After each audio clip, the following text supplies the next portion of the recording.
Bismillahirrahmanirrahim. Assalamualaikum warahmatullahi wabarakatuh. Perkenalkan, nama saya Khairul Falah Setiawan dari Prodi Hukum Ekonomi Syariah. Di sini saya akan menjelaskan tentang ilmu mantik yang berjudul Qiyas Tamtsil dan Qiyas Al-Burhan. Baik, yang pertama yaitu ada Qiyas Tamtsil. Qiyas Tamtsil adalah ketetapan suatu hukum yang bersifat juz'i kepada juz'i yang lain karena ada kesamaan antara keduanya. Contoh, perasan anggur seperti khomer dalam hal sama-sama bisa memabukkan. Nah, khomer ini menjadi juz'i yang pertama dan perasan anggur itu menjadi juz'i yang kedua. Nah, asal katanya khomer, hukum asalnya itu khomer. Nah, hukum asal itu sudah ditetapkan dalam Al-Quran maupun hadis yang sudah jelas.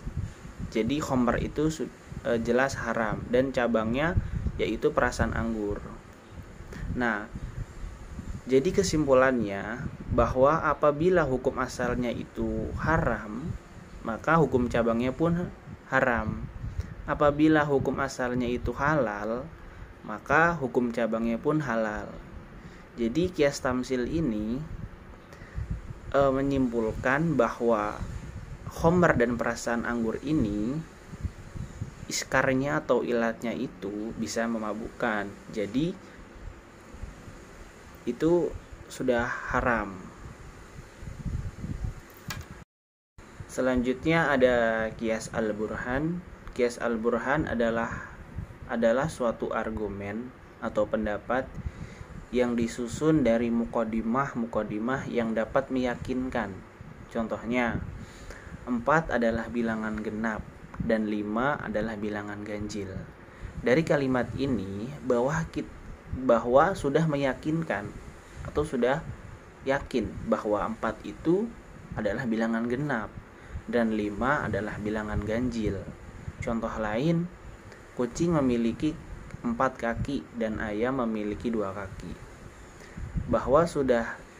Kalimat ini sudah jelas dapat meyakinkan kita bahwa kucing itu memiliki 4 kaki dan ayam itu memiliki 2 kaki.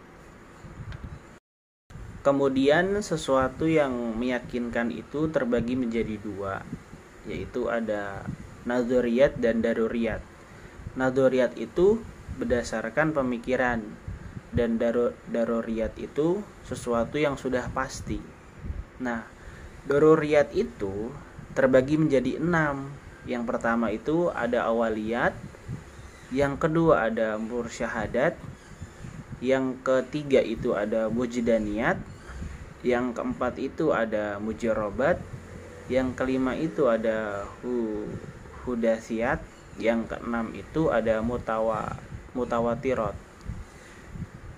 Kemudian ada Qiyas nadhoriyat berdasarkan pemikiran adalah qadliyah yang akal memastikan atau meyakinkan atau membenarkan melalui renungan pikiran. Contohnya, alam ini baru.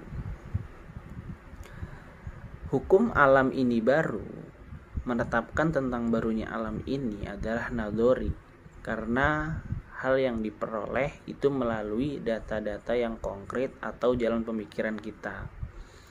Yang sering kita sebut itu alam ini berubah. Setiap yang berubah itu adalah baru, menjadi alam ini baru. Jadi natijah ini atau kesimpulan qiyas ini meyakinkan kita karena diperoleh melalui jalan yang pasti. Apabila qiyas itu disusun dengan cara seperti ini, maka qiyas itu disebut qiyas burhani.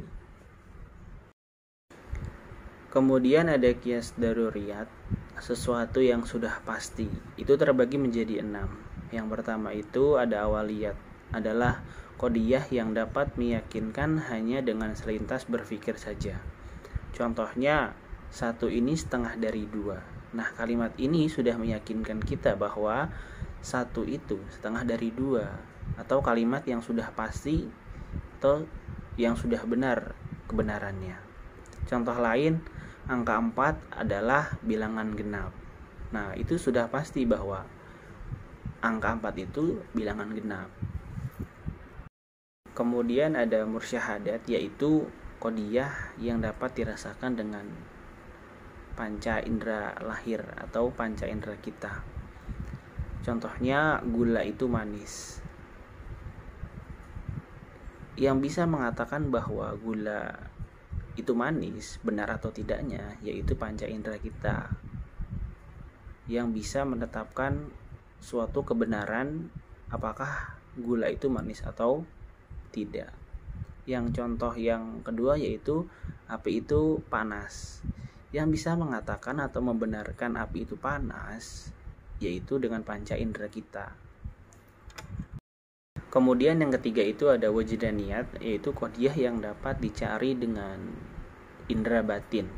Tadi itu dengan yang mursyahadat itu dengan indera lahir, kalau yang ini indera batin. Contohnya, bahagia itu menyenangkan. Yang bisa mengatakan bahwa bahagia itu menyenangkan adalah batin kita atau jiwa kita yang ada di dalam tubuh kita, bahwa bahagia itu menyenangkan atau bergembira itu menyenangkan. Contoh lain ada lapar itu menyakitkan. Nah, yang bisa mengatakan bahwa lapar itu menyakitkan kita adalah jiwa kita atau batin kita, yang kita rasakan bahwa lapar itu dapat menyakitkan kita.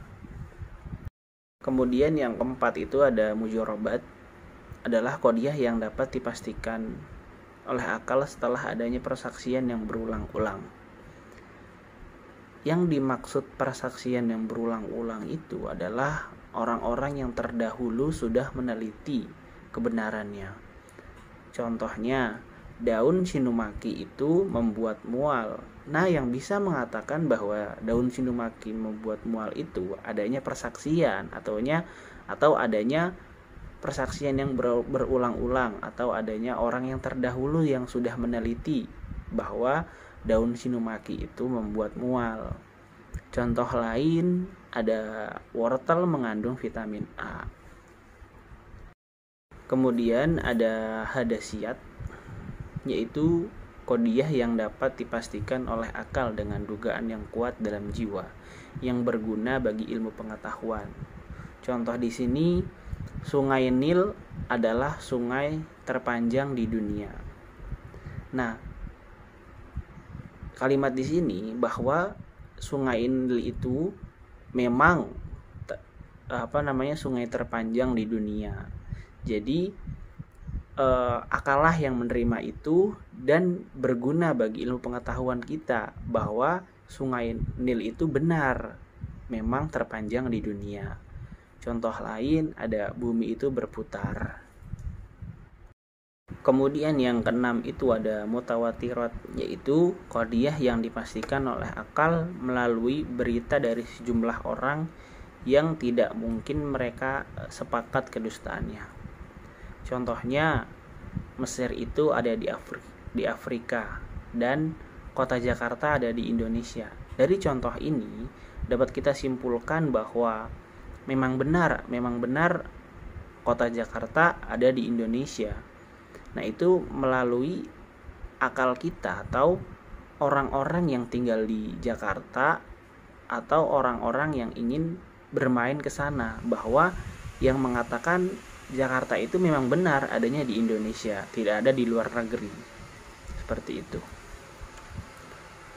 Sekian dari presentasi saya. Apabila ada kekurangan itu mohon dimaafkan, kurang lebihnya mohon maaf. Wassalamualaikum warahmatullahi wabarakatuh.